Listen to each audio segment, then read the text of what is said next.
성경에서는 사실상 그 예언하면 우리가 이제 그 foretelling, 그죠? 미리 이야기한다. 예언은 이제 미리 예자를 써가지고 예보, 예지 할 때 미리 얘기한다라는 것은 맞아요. 근데 성경에서 말하는 예언은 사실은 foretelling이라는 개념을 이야기하는 것보다는 훨씬 더 많은 90% 이상이 foretelling입니다. 그러니까 하나님의 말씀을 선포한다라는 의미가 큽니다. 그러니까 점쟁이처럼 어떻게 될 것이다, 어떻게 될 것이다 라는 것은 성경에 나오기도 합니다. 근데 극히 소수. 이제 mainly 하나님의 말씀은 경고하고 그리고 고발하고 사회상을 우리의 삶을 드러내고 그리고 국가와 민족이 바르게 살 수 있도록 정의를 외치고 회개를 외치고 올바른 삶으로 나아갈 수 있도록 촉진하는 기능적인 역할로 하나님 말씀을 예언한다라고 말씀을 하고 있습니까? 우리가 선포한다라는 말이 예언한다라는 말하고 같은 의미로 쓰인다라고 보시면 됩니다. 이제 야곱이 147세 거의 마지막 그 임종을 앞두고 그가 한 일은 48장, 49장에 연결되는 내용은 바로 후세, 자녀들을 축복을 합니다. 자녀들을 향해서 예언을 하는 거죠. 자녀들을 향해서 하나님의 뜻으로 그렇게 정해지고 있습니다. 그러니까 우리는 자녀들 또는 다음 세대, 우리 영적 후세대를 위해서 어떤 삶을 살아야 되는지 지난주에 우리가 도전을 받아보기로 이렇게 말씀을 드렸잖아요.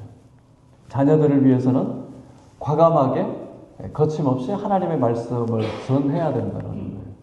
그리고 내가 아는 하나님을 전할 수밖에 없잖아요. 그죠? 내가 하나님을 모르고 하나님의 경험도 안 하고 하나님의 체험도 제대로 안 했는데 어떤 이야기를 할 수가 있겠어요. 하나님은 그렇다더라 남의 얘기만 할 수 있는 거죠. 그런데 야곱의 이야기를 보면 내가 경험하고 내가 체험한 이야기를 합니다. 야곱은요, 자녀들에게 예언을 할 때 먼저 가장 그가 어떤 인생을 살았는지 우리가 먼저 봐야 됩니다. 야곱이 무슨 점쟁이나 무당이 아니잖아요.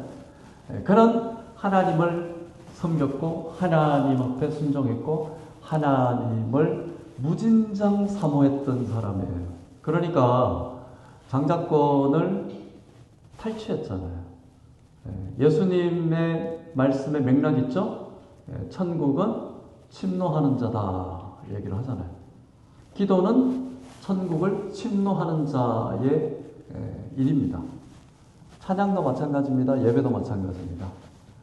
우리가 안 믿는 사람들이 지금 예배 안 드리고 바깥에서 다른 많은 일을 하고 그들이 돈을 많이 벌고 명성을 쌓고 훨씬 그들이 의미 있는 삶을 살 것 같지만 예배 드리는 자하고는 바꿀 수 없는 그런 일들은 하나님께서 우리와 함께 하신다라는 강력한 믿음입니다. 그 믿음 때문에 여기 와 계신 거죠.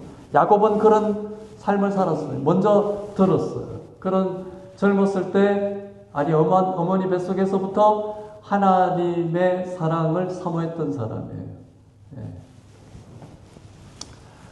그래서 장자권을 얻으려고 형을 속이고 아버지를 속여서 도망가는 창세기 28장에 보면 그 자리에서 하나님의 음성을 듣는 그였습니다. 그리고 창세기 32장에 보면 형에게 위기가 닥쳤을 때, 우리의 삶의 위기에 닥쳤을 때 야곱이 했던 행동은 뭐예요? 야복강에서 하나님과 겨뤘던 사람입니다. 소위 말해서 나를 축복하지 않으면 못 갑니다. 나를 죽여주십시오라고 하는 내용이에요. 그죠? 하나님한테 목숨 거는 기도가 바로 이런 내용이거든요. 내 인생을 이렇게 두실 겁니까? 목숨 걸고 기도했던 바로 야복강. 그가 하나님을 이겼다고. 그래서 이스라엘이잖아요. 이스라엘. 야곱의 다른 이름은 이스라엘입니다. 아직도 이스라엘은 그 이스라엘을 쓰고 있거든요. 국기가 다윗의 별이기도 하고. 48장 임종 직전에 그뿐만 아니에요. 요셉이 총리가 됐다는 말을 듣고 내려간다라고 할 때도 야곱은 하나님 앞에 예배드리고 기도했습니다. 하나님이 임마누엘 하나님을 선포하잖아요. 내가 너와 함께 할 테니까 내려가라 라고 얘기를 합니다. 지금도 마찬가지입니다. 그가 자녀들에게 하나님의 말씀으로 축복하고 예언하고 유언을 남기는 이 시점에서 그가 할 수 있었던 이 상황은 단순히 이 장면만 포착해서 그렇게 해야 되겠다가 것이 아니라 147년 동안 그는 하나님의 음성을 들었던 사람입니다. 자녀들에게 예언을 하고 싶지요. 자녀들에게 축복을 하고 싶지요. 먼저 하나님의 말씀을 먼저 들어야 됩니다. 기도의 자리에 나오셔야 돼요. 하나님의 말씀을 듣고 얘기를 해야죠. 그렇지 않으면 보니까 점쟁이가 우리 집 가훈 써달라고 하는 점쟁이도 많더라고요. 자녀들에게 유언해주는 그 점쟁이도 많더라고요. 하나님의 말씀으로 자녀들에게 남기고 싶으면 내가 먼저 하나님의 말을 들어야 된단 말입니다. 뭐 신령한 자에 이어야 합니까? 지금 이 예배를 통해서 하나님께서 우리에게 주시는 말씀이라고 믿으십니까? 지금 예배를 통해서도 하나님께서 우리의 심령을 새롭게 하고 그렇게 감찰하시고 주시는 말씀을 믿으셔야 돼요. 그게 바로 예배고, 그게 바로 기도고, 그게 바로 내가 묻는 자세이기도 합니다. 하나님의 말씀은요, 좋은 말만 할 것은 아니다 이 말입니다. 하나님의 말씀은 정의가 있다라는 겁니다. 바르게 하면 어떻게 해야 돼요? 내 마음속 깊은 곳을 감찰해야 돼요. 그죠? 이러한 영적인 활동, 영적인 믿음, 그런 내용과 함께 작동되지 않으면요, 뭐라 그래요? 오늘 목사가 깠다 이 말 하죠? 그죠? 어떻게 알고? 목사의 말씀이 다 옳은 것은 아니나, 그러나 우리가 가장 기본적으로 전제가 깔려야 될 것은 예배드리는 동안 하나님께서 목사를 통해서 말씀을 주신다라는 그런 믿음이 작동이 돼야지 역사가 된다 이 말입니다. 아멘이죠? 12자녀를 우리 하나라고 생각을 해보세요. 때로는 하나님께서 우리를 바르게 하기 위해서 진노도 하시고, 때로는 하나님께서 우리에게 바른 길을 가게 하시기 위해서 혹독한 말씀으로도 주신다 이 말입니다. 고발하게 하시고 감찰하게 하시고 바른 길로 갈 수 있도록 그렇게 인도해 주시는 것이 우리 하나님의 말씀이란 말입니다. 이 영적인 작동의 원리가 되지 않으면요, 뭐가 어떻다 계속 불만만 나오는 거예요. 그렇게 다녀봐야 영적으로 우리한테 윤택할 것은 없습니다. 고린도전서 14장 3절 4절에 보면 그러나 예언하는 자는 사람에게 말하여 덕을 세우며 건면하며 위로하는 것이요, 방언을 말하는 자는 자기의 덕을 세우고 예언하는 자는 교회의 덕을 세운다. 교회의 덕을 세우는데 어떻게 덕을 세워요? 질서가 잡혀야 될 거 아닙니까? 100이면 100사람 다 내가 꿈꾸는 교회가 있는데 그렇지 않아요? 우리 교회도 이 숫자만큼 자기가 꿈꾸는 교회가 다 있을 거 아닙니까? 자기가 꿈꾸는 다 목회자가 있을 거 아닙니까? 자기가 꿈꾸는 성도들이 내 옆에 누가 있었으면 내가 꿈꾸는 소그룹이 다 그렇게 있을 거 아닙니까? 근데 하나님께서는 이러한 약한 곳에서 말씀 하나 의지해서 나아가기를 바란다 이 말입니다. 아멘이에요? 유다는 어땠던 사람이에요? 요셉을 팔았던 그런 형들 중에 한 사람이에요. 야곱의 넷째죠. 불운했던 과거가 있습니다.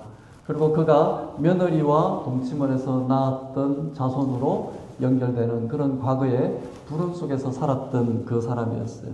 잘못도 많았고 어려움도 많았고 고난도 많았던 이 유다가 자기가 새로운 삶을 살았던 것이 어떻게 나옵니까? 요셉을 살리기 위해서, 베냐민을 살리기 위해서 그가 요셉과의 중간 브릿지 역할을 하고 대사 역할을 하고, 그가 차라리 나를 잡아주십시오, 내가 남겠나이다 라고 희생하는 그런 모습으로 새로운 삶으로 그렇게 나타나는 것을 우리가 이미 봤잖아요. 야곱의 예언의 패턴으로 보면 유다도 그냥 야 너도 싹수가 노란 놈이야 그러고 그냥 그 비슷한 패턴으로 예언을 했을 텐데, 유다는 그렇지 않았어요. 똑같이 요셉을 팔아먹었어요. 근데 그는 인생을 바꾸기로 작정했던 사람입니다. 그래서 그가 희생정신이 나오고 형제들을 다시 사랑하기로 했던 그 유다의 모습을 알았던 거예요. 그래서 유다는, 야곱이 그렇게 얘기를 합니다. 유다는 찬송이다 라고 얘기를 하잖아요. 규가 떠나지 않을 것이다 라고 얘기를 하잖아요. 왕들의 자리가 너에게서 계속 나올 것이다 라고 하잖아요. 성경에서 말하는 왕은 누구를 종목적으로 얘기를 합니까? 예수 그리스도를 얘기하거든요. 유다는 그렇게 축복의 은혜를 입습니다. 바로 유다가 받은 축복의 예언은요, 과거의 삶을 뛰어넘은 예언입니다.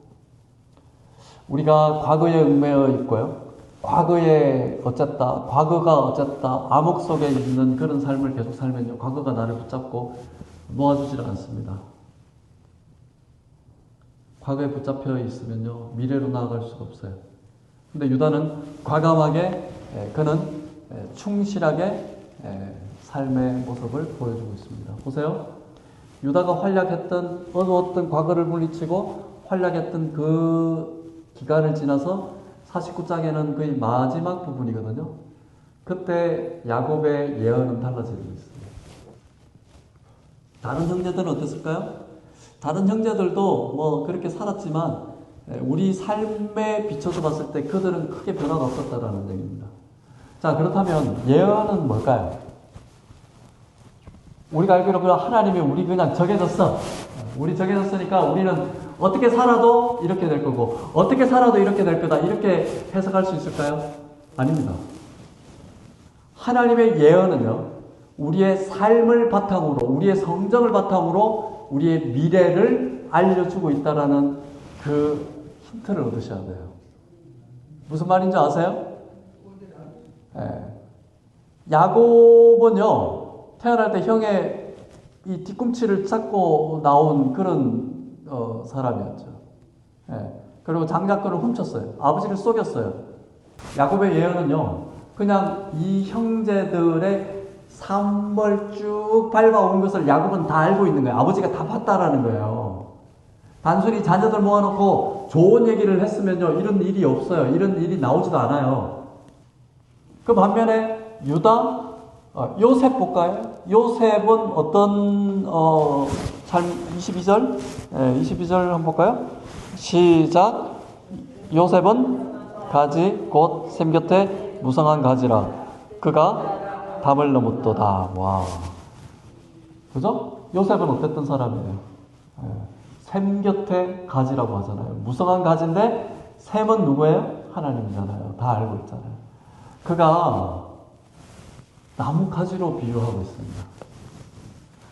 이 요셉은 어떤 인생을 살았냐 하면요, 아주 험악한 삶을 살아도 중동에 한번 그 그림을 한번 생각해 보세요. 사막 뜨거운 가운데 나무가 울창해요. 이유를 알고 봤더니 거기 오아시스가 있어요. 그리고 샘이 있어요. 요셉은 그랬던 인생이라는 겁니다. 우리 인생을 윤택하게 하고 싶은데, 우리 인생을 부유하게 하고 싶은데 어떻게 해야 돼요? 하나님의 샘의 근원을 두고 있어야 된다, 이 말입니다. 그죠? 이거는 뭐 상식인 것을 알지만, 그렇다면 뭐예요? 그렇다면 목사가 또 도전 주고 싶은 것은 뭐예요? 현재의 삶을 봐야 된다는 겁니다. 미래는 뭐예요? 미래는 타임머신을 타지 않는 한 오늘이 쌓인 것이 미래예요. 그죠? 이해가 안 돼요? 내일은 뭐예요? 오늘이잖아요. 오늘 산 것이 내일이잖아요. 10년 가봤더니 막 살이 200파운드가 됐어. 왜 그랬을까요? 10년 동안 열심히 먹었잖아요. 아니, 상식 아니에요? 내일, 막 머리가 찌끈찌끈해. 술을 이빨 먹어가지고. 근데 뭐예요? 오늘 열심히 술을 대병을 마셨다, 이 말이에요. 그죠? 뭐 약을 했던, 뭐를 했던. 그러니까 내일은 뭐예요? 오늘이라, 이 말입니다. 그래서 프레젠트라는 말이 뭐예요? 선물이라고 얘기를 하잖아요. 제가 드리고 싶은 말씀은 이거예요. 하나님의 예언이라는 의미는 하나님의 말씀이잖아요. 그 말씀은 현재를 깡그리 무시하고 너는 미래에 이렇게 될 거다라는 그런 말씀을 한 적은 없다 이 말입니다. 현재를 충분히 반영을 하고 있고 내 성정을 하나님이 알고 계시고 하나님께서 그렇게 미래를 인도해 가신다라는 겁니다.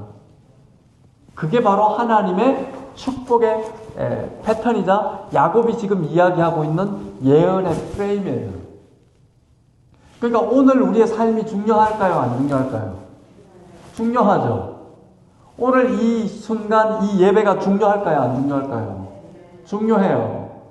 옛날에는 내가 왕년에 날 기고 날고 하는 그리스도인이었다. 하나님 앞에 가면 아무 짝에도 쓸모없는 얘기예요. 지금 how about now? 지금 얘기 지금 얘기하라니까요. 제가 성경 공부한다고 청년들을 모아놨는데 어떤 선생님이 그러더라고요. 20년 전, 40년 전 하와이에서 자기가 하나님 만난 얘기를 계속 하는 거예요. 요셉은 한계를 뛰어넘은 삶을 살았다면 요셉은 한계를 뛰어넘었다 이 말입니다.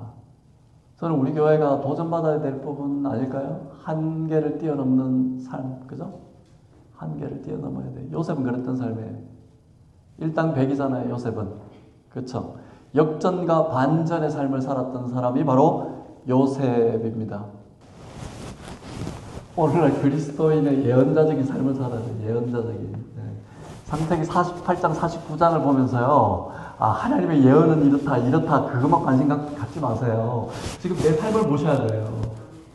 내 삶이 하나님 앞에 샘 곁에 있는지 아닌지 그걸 잘 보셔야 돼요. 그러면 하나님이 어떻게 역사하시는지 거기에 돼 있다 이 말입니다.